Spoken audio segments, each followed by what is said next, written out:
اعوذ باللہ من الشیطان الرجیم بسم اللہ الرحمن الرحیم۔ اب تیسرا حصہ ہے سورت کا۔ اب حضور کی بعثت کس لیے ہوئی؟ هو الذی ارسل رسولہ بالہدی ودین الحق لیظہرہ علی الدین کلہ۔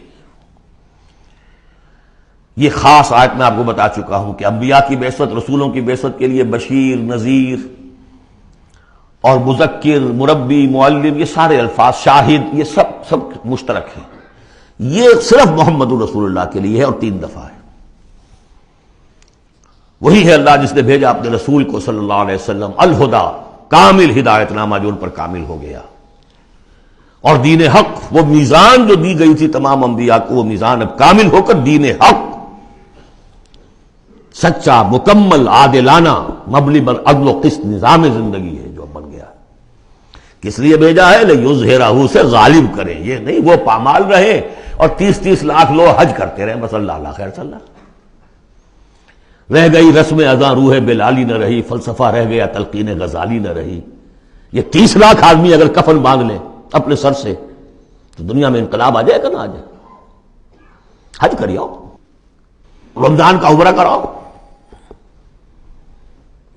ریچولز، نئے ریچولز، حرام سے کمائی کرو اور عمرے کرو۔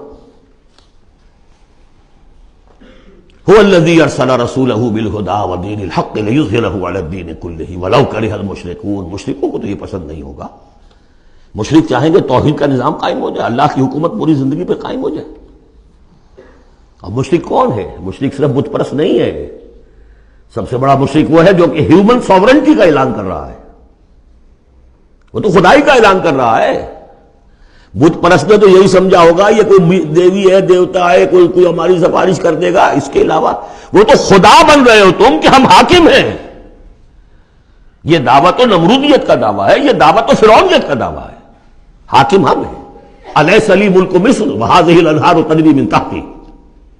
فرق یہ ہے کہ وہ ایک شخص ہوتا تھا، اب پوری قوم ہے، بس اور کچھ بھی نہیں۔ وہ کبھی پسند نہیں کر سکتے۔ تصادم ہونا ناگزیر ہے، جہاد کرنا پڑے گا، کشمکش کرنی پڑے گی۔ اب وہ کون کریں گے؟ جو اللہ کو ماننے کا دعویٰ کرے اور رسول کو ماننے کا دعویٰ کرے۔ اگلی آیت پڑھ لیجئے، یا ایھا الذین آمنوا هل ادلکم علی تجارۃ تنجیکم من عذاب الیم۔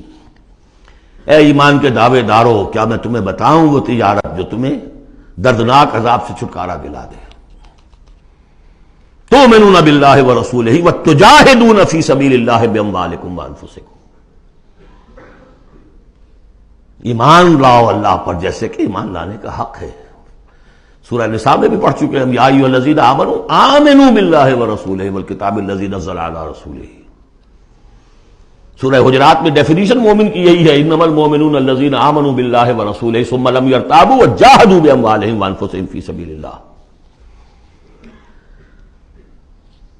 تؤمنون باللہ ورسولہ وتجاہدون فی سبیل اللہ باموالکم وانفسکم ذالکم خیر لکم ان کنتم تعلمون یغفر لکم ذنوبکم ویدخلکم جنات تجری من تحتہا الانہار۔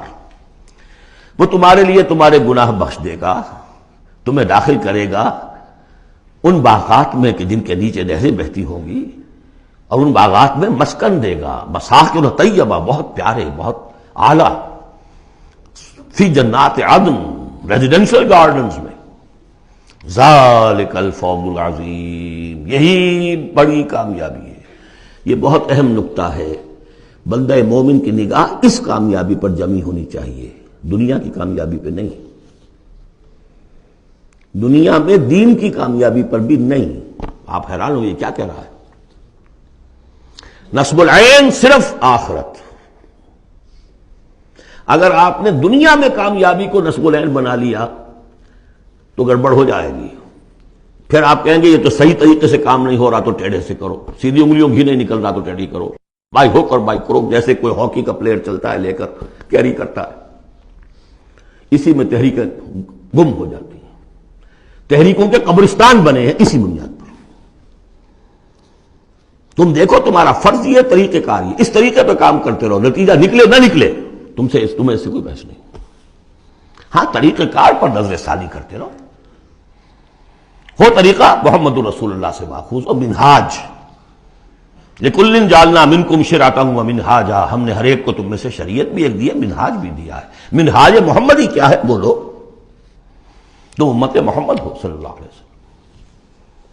تو یہ بات نوٹ کر لیجئے، بہت اہم ہے، بس تجزیہ کر لیجئے اب تک جو کچھ آیا ہے اس میں، بلکہ اب آخری دو آیتیں بھی پڑھ لیجئے۔ ایک حیثیت سے یہ 12ویں آیت پر آ کے مضمون مکمل ہو گیا۔ ذالک الفوز العظیم، بڑی کامیابی یہی ہے۔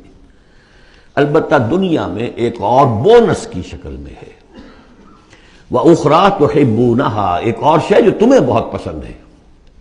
اللہ کی نگاہوں میں تو اس کی کوئی حیثیت نہیں، اس لیے کہ اللہ کی نگاہ میں تو اگر وہ کرنا ہی چاہے تو دین حق کو غالب کر دے آنے واحد میں۔ اللہ تو تمہیں دیکھ رہا ہے بس کہ تم نے کتنی کچھ جانفی شانی کی، کہ کیونکہ تمہارا امتحان ہے۔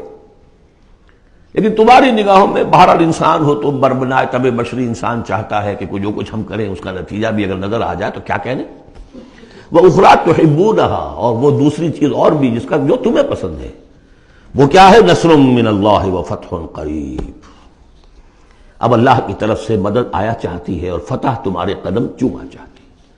لیکن یہ ظاہر بات ہے یہ کب اتری ہے، یہ میں آپ کو بتا چکا ہوں، اس کو سمجھیے سورہ صف کو، سورہ احزاب کا ضمیمہ، وَبَشِّرِ الْمُؤْمِنِينَ، یہی الفاظ آئے ہیں، اور اے نبی اس کی بشارت دے دیجئے اہل ایمان کو۔ قول میں حضور کا آپ کو سنا چکا ہوں، آپ نے فرما دیا تھا غزوہ احزاب کے بعد، لن تغزوکم قریش بعد عامکم ھذا، اے مسلمانوں اب اس سال کے بعد قریش تم پر چڑھ کر نہیں آ سکتے، ایگزاسٹ ہو چکے ہیں۔